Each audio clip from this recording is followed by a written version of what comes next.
Alright, so I got an absolutely wild story here for you guys because apparently over in Germany, their government just managed to foil a straight up coup plot that was in the works involving everybody from former military members or current military members to a prince within Germany and a whole bunch of other actors that were a part of this apparent plot that was put together and was almost acted on. So here from the New York Times, they got a little bit of details. They say, Germany arrests 25 suspected of planning to overthrow the government. Okay, so this is a pretty long breakdown, but I just want to read through a large portion of this article because the details surrounding this not only are absolutely insane to think about, but also have significant overlap in terms of what we have been dealing with here in the United States and some of our, far-right threats to democracy or some of the, overlapping narratives surrounding conspiracy theories that have been bred not only here in the United States, but obviously across the world, and also sort of tying into this through line that we have been talking about on this channel for a while now of fascists across the world trying to form some sort of an international coalition with each other. So let's just go ahead and get into some of the details here. They say the plan was to storm the German capital. Sound familiar? Arrest lawmakers and execute the chancellor. A prince descended from German nobility would then take over as the new head of state, and a former far-right member of parliament will be put in charge of a national purge. A national purge. Okay, so you have a far-right coalition here, including everybody from a prince to, military members, a former far-right member of parliament, and they're going to be doing a national purge if they are successful in their coup attempt. Obviously, they weren't successful as of right now, but, if you know anything, even a tiny modicum of history about Germany, having this sort of a far-right coup attempt is not the first time that this has happened, right? And obviously led to some pretty disastrous outcomes the last time around. But they continue here saying, to facilitate the coup, the electricity network would be sabotaged. Satellite phones to communicate off the grid had already been bought. So this was like a super detailed and thought out plan that they were coming out here with. They say that is what German prosecutors and intelligence officials say a nationwide far-right terrorist network was plotting before 3,000 police officers and special forces fanned out across the country on Wednesday to raid 150 homes and arrest 25 suspected co-conspirators. They included an active duty soldier, a former officer in the elite special forces, a police officer, and at least 2 army reservists. They say among the items uncovered was a list containing 18 names of politicians considered enemies, possibly to be deported and executed, and among them was Chancellor Olaf Scholz. People familiar with the raids told the New York Times, obviously requesting anonymity because they're not authorized to be discussing this ongoing investigation. They continue saying this was the latest in a series of plots discovered in recent years of extremist networks preparing for a day the democratic order collapses, a day that they call Day X, which was apparently something that the New York Times did a podcast on earlier this year. And they continue saying it is not clear how capable the plotters would have been at executing such an attack, nor how close they were to attempting to implement their plan. But according to some intelligence officials, the group had twice missed dates when they had aimed to trigger their attack. So this was something apparently they almost already tried to do, right? I mean, we're talking about capturing and executing members of the government, including the fucking chancellor, right? So this was a massive plot that we're talking about here. And they say, but many of those arrested were known to be heavily armed, prosecutors said, describing the plot as possibly the most brazen in Germany's post-war history, one aimed directly at the heart of the state. They got a quote here saying, this represents an escalation. They had plans to march into Berlin and take out part of the federal government, said Stefan Kramer, the head of domestic intelligence of the state of Thuringia, I guess is how you pronounce that. I'm definitely going to be butchering a lot of these names and places, but that was where several of the raids took place. And he continued saying, in their plan to overthrow the government, they were willing to accept deaths. And they continue. One of the sites raided on Wednesday was a military barracks. Among those detained around the country were a member of the far-right Alternative for Germany, or the AfD party, who had served in the German parliament, a German prince, and a Russian citizen accused of supporting the group's plans. I mean, this is really a cast that they decided to put together for this. Federal prosecutors said that they were investigating a total of 27 other suspects as well. Prosecutors said the group was formed in the past year, influenced by the ideologies of, guess who, the conspiracy group QAnon and a right-wing German conspiracy group called the Reichsbürger, or Citizens of the Reich, which believes that Germany's post-World War II republic is not a sovereign country, but a corporation set up by the victorious Allies. Okay, so I don't know if this means they like directly are trying to basically do a Hitler 2.0 type of situation here.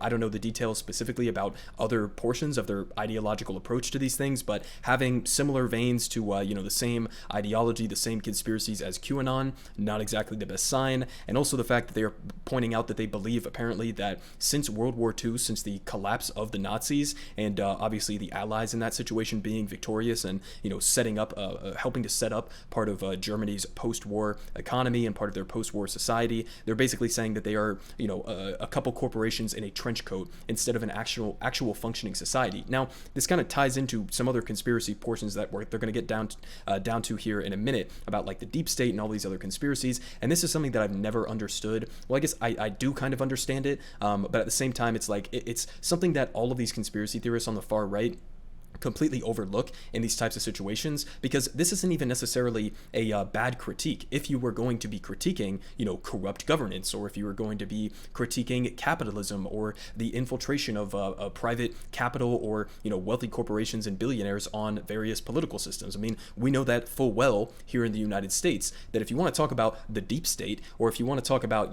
corruption, or if you want to talk about the influence of corporations on our government, all of that is real, right? The deep state. I mean, the CIA or the FBI and all of their nefarious plots throughout American history, or the fact that we have effectively legalized bribery in this country here in the United States, and that we do have a government that is not working in service of average Americans, it's working in service of corporate America. But like all of those things, that whole analysis is something you can do without getting into like some deranged conspiracy theories like QAnon has about like blood-sucking pedophile elites or some secret cabal. The cabal is not secret, it's out there in the open. You just have to do like a little bit of analytical work, a little bit of investigating in order to understand that phenomenon. And the solution to that phenomenon is taking that approach from the left, right? That would be getting corruption out of politics. That would be, expanding unions, expanding labor rights, increasing wages across the board. Here in the United States, obviously we're in a slightly different situation because Germany has a much more robust welfare state, but like, doing things like giving healthcare to people, addressing things from that approach, right? That is a distinct left-wing solution to these ongoing problems with corruption or, an expansive deep state or something like that, right? Those are left-wing critiques. But when you're coming at this from the right, then what are you really saying? You're just coming out and saying that you're a fascist, right? Because, if you have a government like Germany that you are claiming is completely captured by corporations, well, the solution to that wouldn't be to shift to the right. I mean, basically what Hitler was doing, what Mussolini was doing, that was fascism. Okay, and as Mussolini defined fascism, it's the merger of corporations and the state. So it's like if you're complaining about how your state has been captured by corporations, moving in this fascist far right militaristic direction is not going to address that in any meaningful capacity whatsoever. Okay, so it always has just kind of bothered me in terms of their misunderstanding or identifying as to what the potential solutions would be to some of the actual real problems that they sometimes point out. But they continue, saying prosecutors said that the group, we already read that paragraph, I'm an idiot. They say for years, this group, the Reichsbürger, had been seen as almost a sideshow among Germany's far-right groups, made up of a loosely dispersed network of some 20,000 people with bizarre conspiracy theories. Again, here in the United States, seems like QAnon is somewhat dissipated, but a lot of these far-right conspiracy groups are often painted out to be like these fringe, tiny coalitions of people that it's really not something that we should be that worried about. Obviously, we saw what happened on January 6th. I don't think that it was like the world-ending, collapse of democracy or anything like that. But obviously, I mean, this is a bigger problem, a more, across-the-board problem, not only here in the United States, but clearly in Germany, than a lot of people have let on. They got a quote here saying, "It has always been believed that only a small percentage of them are right-wing extremists," said Hajo Funke, a political scientist at the Free University in Berlin, who focuses on right-wing extremists. He says that was always wrong, and we are seeing the mistake in downplaying this danger. And in recent years, and especially during the pandemic, the group gained new energy as its followers and thinking combined with the conspiracy theories of the QAnon movement, in particular seeing a threat from, again, the so-called deep state, a shadowy cabal cabal of corrupt elites they imagine running the government. Well, I mean, again, this is why I think that liberals have a mistaken approach to addressing a lot of these QAnon conspiracies, right? The pushback here isn't to say, oh, there is no corrupt cabal of elites or wealthy people or businesses that are controlling the government. You guys are just delusional conspiracy theorists. No, the solution here is to actually meaningfully address those concerns, because those concerns are real, okay? We do have governments across the Western world that are captured by, big capital. They are captured by the capitalist class. That is a major problem. That is something we should be aggressively trying to address. But again, the solutions on that front are to address that from a bold left-wing economic approach, right? From a socialist interpretation of how we should address these problems that have been baked within our economic and political systems, okay? The solution here is not to push back against these people by saying, oh, you're just imagining the deep state, or oh, you're just imagining this corruption that very clearly exists in a lot of these different governments, right? So I think that that's a mistake here that liberals often run into when trying to push back against some of these conspiracies. You have to understand and accept the fundamental reality that a lot of people, even if they are deranged far-right conspiracy theorists, they do understand that our governments are largely dysfunctional, they are largely corrupt, they are largely captured by private big businesses and stuff like that. You gotta be honest about that situation if you're going to be able to deconvert them, or try to push a different narrative that is more appealing to people, right? But they continue saying one conviction shared by its members was that Germany is currently ruled by members of a so-called deep state that needed to be overthrown, a statement from prosecutors said. And prosecutors said that to carry out its plans, the group had formed a military wing, which was actively trying to recruit in police and military, and a political wing, which is called the Council, a sort of shadow government that it intended to install in Berlin. Again, a problem we have here in the United States as well, with a lot of far-right, fascists or neo-Nazis that have infiltrated our police forces, our military forces. This is a pervasive problem across the entire Western world, but especially here in the United States. And you would think maybe we should actually start to root out some of those problems much more aggressively, given the fact that we have seen these escalating attacks coming from the right. But they say the attackers, prosecutors said, seemed willing to use violence, with a quote saying members of the organization were aware that this goal can only be achieved through the use of military means and violence against state representatives. The prosecutor's statement added, this also included commissioning killings, and it was not the first plot against government officials that law enforcement agencies have foiled this year. In April, officers arrested 4 people who had been plotting to kidnap the health minister, Karl Lauterbach, and cause nationwide power outages. The police said that the suspects were linked to the Reichsbürger and anti-vaccine movements, so they've had a lot of warning shots. And honestly, looking at how they managed to address this situation and this potential for this coup attempt versus how we handled January 6th and all of that here in the United States, I mean, these motherfuckers were sending out hundreds of police officers and special forces to go arrest these people before they even had a chance to attempt this type of a thing. Here in the United States, I mean, with January 6th, we knew about that protest that was happening. We knew about the potential for violence. Certainly the FBI knew about that. Certainly members of Congress knew about that. Certainly our intelligence agencies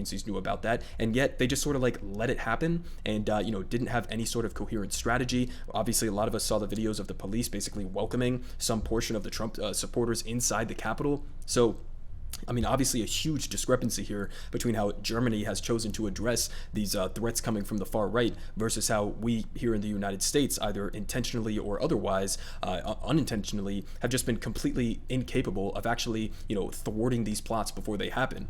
But they say in the plot exposed on Wednesday, an AfD member identified in German media as Birgit Malsack-Winkelmann, a lawmaker until last year, was designated to become the group's justice minister in the pro-coup regime, prosecutors said. And her own story highlights some of the challenges that German institutions face in trying to fight far-right threats from within. Only in October, this woman was allowed by a judicial board to retain her position as a judge in Berlin, despite the protest of several regional judicial authorities who said that she had far-right views. So what are they talking about? They say the German newspaper Der Spiegel reported that she had posted regularly on Telegram using the slogan WWG1WGA, which is obviously the QAnon slogan that many Trump Trump supporters and far-right people use here in the United States, which is where we go one, we go all. And Spiegel said she deleted the post after it questioned her. And according to an internal judiciary review, her social media posts were not considered sufficient evidence to disqualify her. I think that should probably be sufficient evidence, right? I mean, especially, granted, we have the benefit of hindsight now, seeing that she was part of a literal outright plot and wanted to apparently become the justice minister in this coup regime. But I mean, you would think that some judge who was in a high up position of power, who was on Telegram channels posting, deranged QAnon slogans, you would think maybe that should warrant some sort of a actual follow-up there and some, maybe dropping her from that position at the very least. But they say the ringleader of the group was identified as Prince Heinrich the Eighth, I want to say that is, of Reuss. And so this guy, Prince Heinrich, the 71-year-old descendant of a former German royal family, and he was designated to take over as the new head of state. I mean, really, you're going to do this whole coup plot? You're going to try to overthrow the democratically elected government in favor of what? Installing this random fucking old prince as dictator? I mean, really? This is the best guy that you could come up with? They say already the Reuss family earlier this year distanced itself from Heinrich because of his involvement in the Reichsbürger scene, calling him a conspiracy theorist and a confused old man. Apparently, not too confused, because he was able to coordinate some sort of a mass terror attack and, coup attempt against this government. But they say, according to members of the group, liberation is promised by the imminent intervention of the Alliance, a technically superior secret coalition of governments, intelligence services, and militaries of various states, including Russia and the United States, according to prosecutors. So again, trying to form sort of this global fascist alliance here. But they finish here saying, Germany's intelligence services have for years said that the greatest threat to the country came from domestic far-right extremist groups. Sound familiar? Right-wing extremists in 2019 killed a local politician in the German state of Hessen, and in the same year attempted to attack a synagogue. A year later, a far-right terrorist killed 9 immigrants and descendants of immigrants. So again, sound a little bit familiar to what we've been dealing with here in the United States. So this story, obviously, I mean, this just broke today, so I'm sure we're going to get a lot of follow-up to this. I'm sure we're going to get a lot more details on the background of this entire situation, but this is fucking wild. I mean, let's be real, right? I mean, obviously, we dealt with, January 6th here and all of that, and, some people have hyped that up to be more than it actually was. Obviously, it was, it wasn't some sort of an organized plot to the extent that this was, I don't think, and definitely the characters that were involved in January 6th and all of Trump's people, they were all delusional. They were all, wild conspiracy theorists and didn't have a lot of, actual coordination that was going on to try to legitimately form some sort of an attempt to actually overthrow the government. I don't think that's something that really would have happened on that day. But I mean, this seems like it's much more of a coordinated thing. You have the potential for attacks on the national energy grid and the energy system. You have all of these people who they already planned to put in these specific coup regime positions of power, the judicial minister, the person who would be in charge of coordinating some sort of a national purge, which is especially concerning given the fact that we're talking about Germany and all of the history surrounding their far-right issues within that country, especially during World War II. But I mean, at the end of the day, this is something we are going to see more and more and more of across the Western world as time goes on. I mean, this is something we're dealing with here in the US. It's something we're dealing with obviously in Germany, in the UK, all across a lot of these major, Western capitalist countries. It seems like as our economic systems are starting to break down, the neoliberal era is imploding in on itself, and you have a lot of these far-right candidates, far-right politicians, far-right groups, organizations, militias that are starting to coordinate and are starting to be a lot more brazen in their tactics to try to utilize this opportunity where people do feel alienated, people do feel like their lives are not stable, like they don't have any sort of economic prosperity, and because of all of these problems that are actually caused by right-wing policies in all of these major countries, because of all of those problems, they are going to use this as an opportunity to use the same tactics that were used by fascists back almost 100 years ago at this point, scapegoating minorities, scapegoating immigrants, scapegoating gay people, and using that to try to entrench themselves in some sort of a fascist response government and positions of power in order to enforce their own will on the rest of society. So, I mean, this is obviously something we're going to have to keep up with as time goes on, not just in Germany, not just in the United States, but across the entire world, because these types of threats, even though some of them might seem wild and crazy and silly to some extent, they are going to continue being serious threats for the obviously long-term foreseeable future. Everyone is saying good politic guy has the best politic. Believe me, No one does it like him.